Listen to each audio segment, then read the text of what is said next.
Ang programang ito ay rated SPG. Striktong patnubay at gabay ng magulang ang kailangan. Maaaring may masiselang tema, lengguwahe, karahasan, sexual, horror o droga na hindi angkop sa mga bata.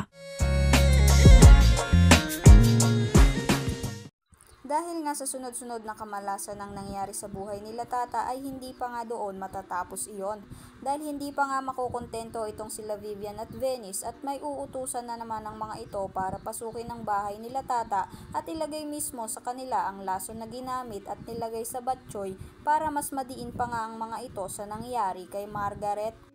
Pero dahil natapakan ng tauhan ni Vivian ang braso ng kasama nila Tata sa bahay ay magigising ito at dahil sa taranta ng tauhan ni Vivian ay madadali nito ang may sinding kandila kaya magiging mitya iyon ng pagkasunog sa bahay nila Tata. Samantala pupuntahan sana ni Francis itong si Tata para kausapin pero laking gulat nito dahil nagkakagulo ang mga tao dahil sa sunog na nagmula sa bahay nila Tata. Mababakas naman sa mukha ni Francis ang pag-aalala dahil doon. Sa kabilang banda habang nasa ospital nga itong si Inay Guapa ay pupuntahan ito ni Tata doon at dito nga ay hindi na matitiis pang ilihim ni Inay Guapa dito kay Tata ang katotohanan na hindi nga siya ang tunay na ina nito kundi ang matalik nitong kaibigan na si Carmen. Samantala, hindi naman naniniwala itong si Sir Gob na sila Tata at Inay Guapa nito ang may kagagawan sa pagkalason sa asawa nitong si Margaret.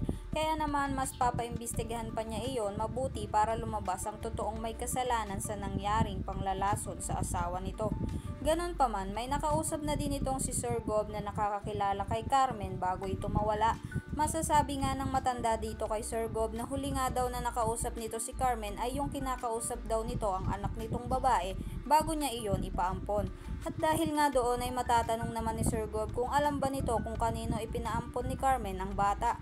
Sasabihin naman ng matanda dito na sa kaibigan nitong si Carmen ang pinag-iwanan nito sa anak nito.